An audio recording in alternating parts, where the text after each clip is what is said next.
शांति। आज बाबा की 16 दिसंबर 2024 की साकार मुरली के महावाक्य हैं।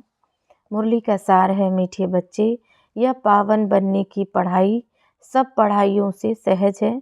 इसे बच्चे, जवान, बूढ़े सब पढ़ सकते हैं। सिर्फ 84 जन्मों को जानना है। प्रश्न है, हर एक छोटे व बड़े को कौन सी प्रैक्टिस जरूर करनी चाहिए? उत्तर है, हर एक को मुरली चलाने की प्रैक्टिस जरूर करनी चाहिए, क्योंकि तुम मुरलीधर के बच्चे हो। अगर मुरली नहीं चलाते हो तो ऊंच पद नहीं पा सकेंगे। किसी को सुनाते रहो तो मुख खुल जाएगा। तुम हर एक को बाप समान टीचर जरूर बनना है। जो पढ़ते हो वह पढ़ाना है। छोटे बच्चों को भी यह पढ़ाई पढ़ने का हक है। वह भी बेहद के बाप से बेहद के बाप के का वर्षा लेने के अधिकारी हैं। ओम शांति। अभी आती है शिव बाबा की जयंती, उस पर कैसे समझाना चाहिए? बाप ने तुमको समझाया है, वैसे तुमको फिर औरों को समझाना है। ऐसे तो नहीं, बाबा जैसे तुमको पढ़ाता है वैसे बाबा को ही सबको पढ़ाना है। शिव बाबा ने तुमको पढ़ाया है, जानते हो, इस शरीर द्वारा पढ़ाया है। बरोबर हम शिव बाबा की जयंती मनाते हैं। हम नाम भी शिव का लेते हैं। वह तो है ही निराकार, उनको शिव कहा जाता है। वो लोग कहते हैं शिव तो जन्म मरण रहित है, उनकी फिर जयंती कैसे होगी? यह तो तुम जानते हो, कैसे नंबरवार मनाते आते हैं, मनाते ही रहेंगे। तो उन्हों को समझाना पड़े। बाप आकर इस तन का आधार लेते हैं। मुख तो जरूर चाहिए, इसलिए गौ मुख की ही महिमा है। यह राज जरा पेचीला है, पेचीदा है। शिव बाबा के ऑक्यूपेशन को समझना है। हमारा बेहद का बाप आया हुआ है, उनसे ही हमको बेहद का वर्षा मिलता है। बरोबर भारत को बेहद का वर्षा था और किसको होता नहीं। भारत को ही सचखंड कहा जाता है और बाप को भी ट्रुथ कहा जाता है। तो यह बातें समझानी पड़ती हैं। फिर कोई को जल्दी समझ में नहीं आता, कोई झट समझ जाते हैं। यह योग और एजुकेशन दोनों खिसकने वाली चीज़ें हैं, जिसमें भी उसमें भी योग जास्ती खिसकता है। नॉलेज तो बुद्धि में रहती ही है, बाकी याद ही घड़ी घड़ी भूलते हैं। नॉलेज तो तुम्हारी बुद्धि में है ही कि हम 84 जन्म लेते हैं। जिनको यह नॉलेज है वही बुद्धि से समझ सकते हैं कि जो पहले पहले नंबर में आते हैं वही 84 जन्म लेंगे। पहले ऊंचते ऊंच लक्ष्मी नारायण को कहेंगे। नर से नारायण बनने की कथा भी नामी ग्रामी है। पूर्णमासी पर बहुत जगह सत्यनारायण की कथा चलती है। अभी तुम जानते हो, हम सचमुच बाबा द्वारा नर से नारायण बनने की पढ़ाई पढ़ते हैं। यह पावन बनने की पढ़ाई है और है भी सब पढ़ाइयों से बिल्कुल सहज। 84 जन्मों के चक्र को जानना है और फिर यह पढ़ाई सबके लिए एक ही है। बूढ़े जवान को भी सबके लिए एक ही पढ़ाई है। छोटे बच्चों का भी इस पढ़ाई पर हक है।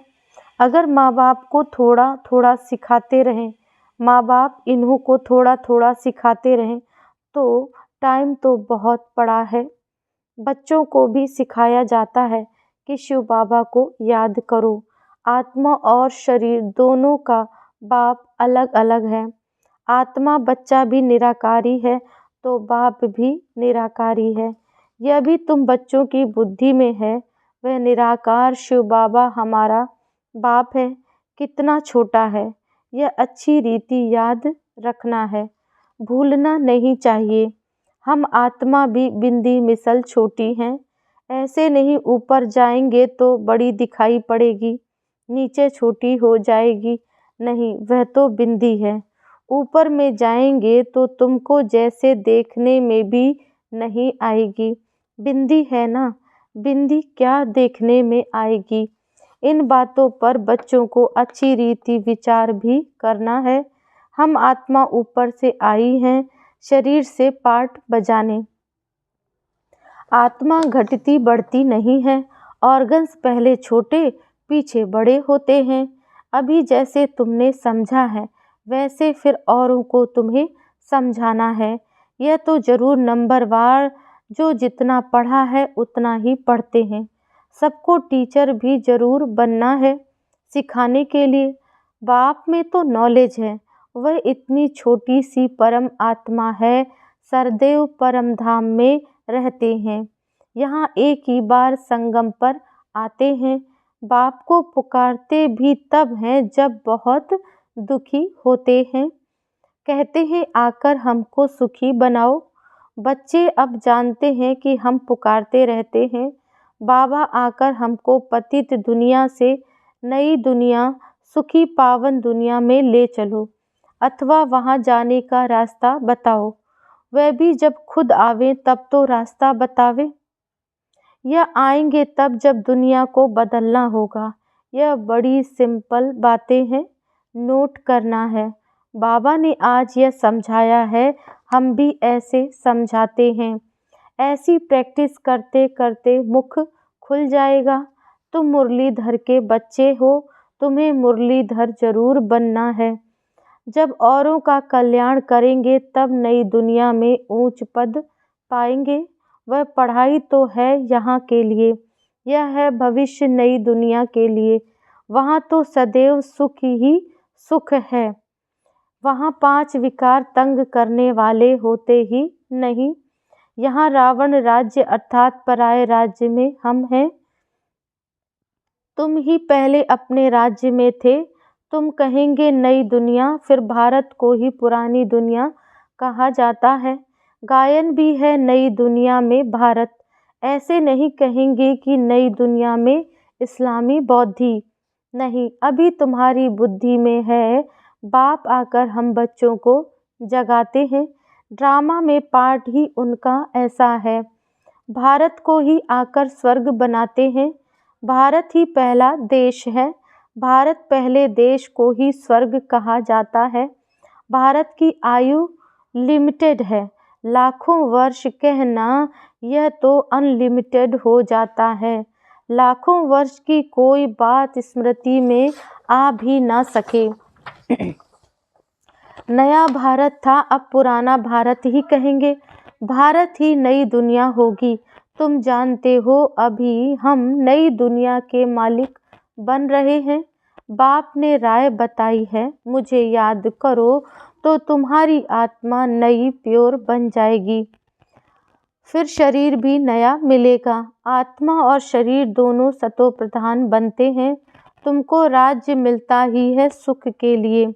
यह भी ड्रामा अनादि बना हुआ है। नई दुनिया में सुख और शांति है। वहाँ कोई तूफान आदि होते नहीं। बेहद की शांति में सब शांत हो जाते हैं। यहाँ है अशांति तो सब अशांत हैं। सतयुग में सब शांत होते हैं। वंडरफुल बातें हैं ना। यह अनादि बना बनाया खेल है। यह है बेहद की बातें। वह है हद की बैरिस्ट्री, इंजीनियरी आदि पढ़ते हैं। अभी तुम्हारी बुद्धि में बेहद की नॉलेज है। एक ही बार बाप आकर बेहद ड्रामा का राज समझाते हैं। आगे तो यह नाम भी नहीं सुना था कि बेहद का ड्रामा कैसे चलता है। अभी समझते हो सतयुग त्रेता जरूर, वह पास्ट हो गया। उनमें इनका राज्य था। त्रेता में राम राज्य था। पीछे फिर और धर्म आए, इस्लामी, बौद्धिक, क्रिश्चियन आदि सब धर्मों का पूरा मालूम है। यह सब 2500 वर्ष के अंदर आए। उसमें 1250 वर्ष कलयुग है। यह सब हिसाब है ना। ऐसे तो नहीं सृष्टि की आयु 2500 वर्ष है, नहीं। अच्छा, फिर और कौन था विचार किया जाता है। इन्हों के आगे बरोबर देवी देवता धर्म ही था। वह भी थे तो मनुष्य ही, परंतु दैवी गुणों वाले थे। सूर्यवंशी, चंद्रवंशी 2500 वर्ष में, बाकी आधा में वह सब थे। इससे जास्ती का तो कोई हिसाब किताब ना निकले। फुल, पौना, आधा, चौथा 4 हिस्सा है, कायदे सिर टुकड़ा टुकड़ा करेंगे ना, आधे में यह है आधे में यह। कहते भी हैं सतयुग में सूर्यवंशी राज्य, त्रेता में चंद्रवंशी राम राज्य। यह तुम सिद्ध कर बतलाते हो तो जरूर सबसे बड़ी आयु उनकी होगी जो पहले पहले सतयुग में आते हैं। कल्प ही 5000 वर्ष का है। वो लोग 84 लाख योनियां कह देते हैं तो कल्प की आयु भी लाखों वर्ष कह देते हैं। कोई माने भी नहीं। इतनी बड़ी दुनिया भी हो ना सके तो बाप बैठ समझाते हैं। वह सब है अज्ञान और यह है ज्ञान। ज्ञान कहाँ से आया यह भी किसको पता नहीं। ज्ञान का सागर बाप बैठ समझाते हैं। वह ज्ञान का सागर तो एक ही बाप है, वही आकर ज्ञान देते हैं मुख से। कहते हैं गौमुख, इस गौ माता से तुमको एडॉप्ट करते हैं। यह थोड़ी सी बातें समझाने में तो बहुत सहज है। एक रोज समझा कर फिर छोड़ देंगे तो बुद्धि फिर और बातों में लग जाएगी। स्कूल में एक दिन पढ़ा जाता है, यह रेगुलर पढ़ना होता है। नॉलेज एक दिन में नहीं समझी जा सकती। बेहद का बाप हमको पढ़ाते हैं तो जरूर बेहद की पढ़ाई होगी ना। बेहद का राज्य देते हैं। भारत में बेहद का राज्य था ना। यह भी लक्ष्मी नारायण बेहद का राज्य करते थे।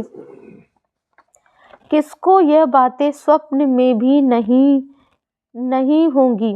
जो पूछे कि इन्होंने राज्य कैसे लिया। इन्हों में प्यूरिटी जास्ती थी, योगी है ना, इसलिए आयु भी बड़ी होती है। हम ही योगी थे, फिर 84 जन्म ले हम ही भोगी बने। मनुष्य नहीं जानते कि यह भी जरूर पुनर्जन्म में आए होंगे। इन्हों को भगवान भगवती नहीं कहा जाता। इनसे पहले तो कोई है नहीं जिसने 84 जन्म लिए हों। पहले पहले तो सतयुग में राज्य करते हैं, वही 84 जन्म लेते फिर नंबरवार नीचे आते हैं। हम आत्मा सो देवता बनेंगे, हम फिर सो क्षत्रिय, डिग्री कम होगी। गाया भी जाता है पूज्य सो पुजारी। सतो प्रधान से फिर तमो प्रधान बनते हैं। ऐसे पुनर्जन्म लेते लेते नीचे चले जाएंगे। यह कितना सहज है, परंतु माया ऐसी है जो सब बातें भुला देती है। यह सब पॉइंट इकट्ठी कर किताब आदि बनाए, लेकिन वह तो कुछ रहेगी नहीं।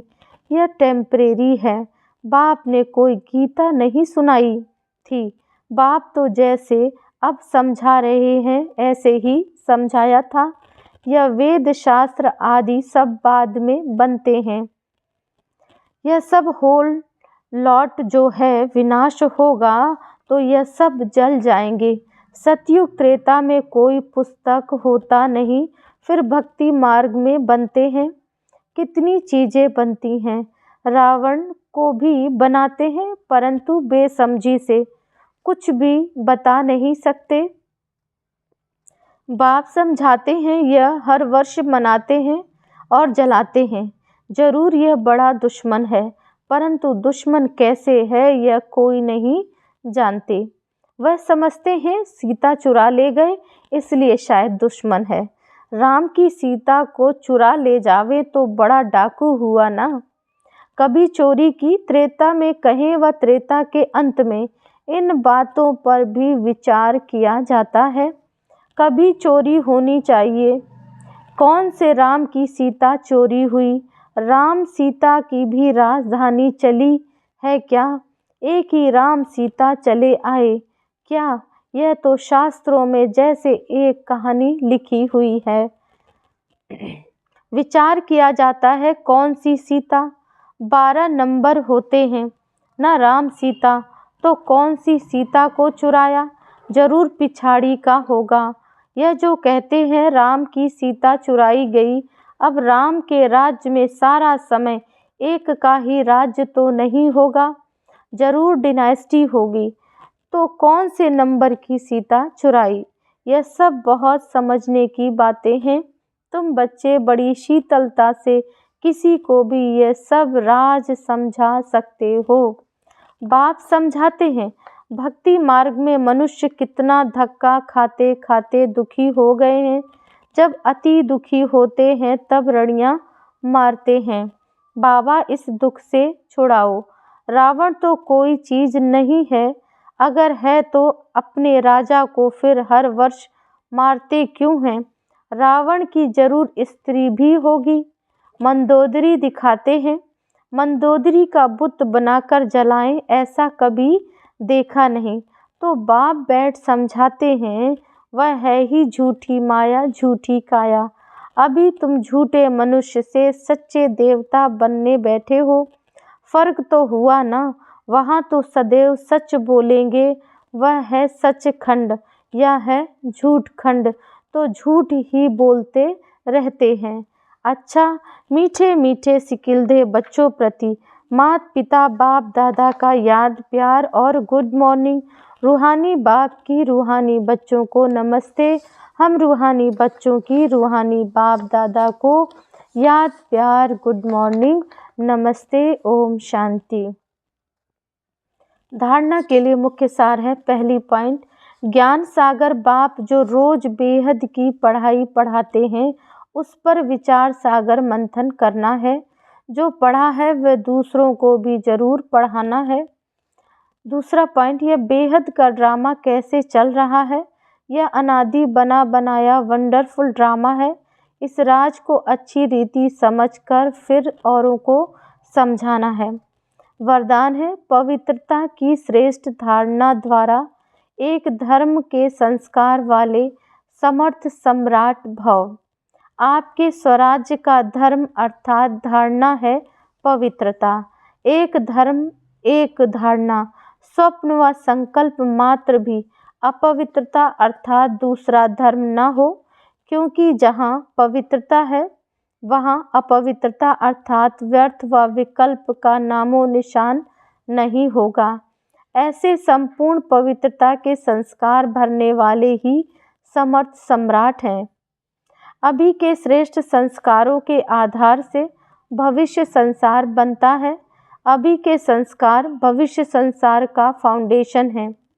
स्लोगन है, विजयी रत्न वही बनते हैं जिनकी सच्ची प्रीत एक परमात्मा से है। ओम शांति।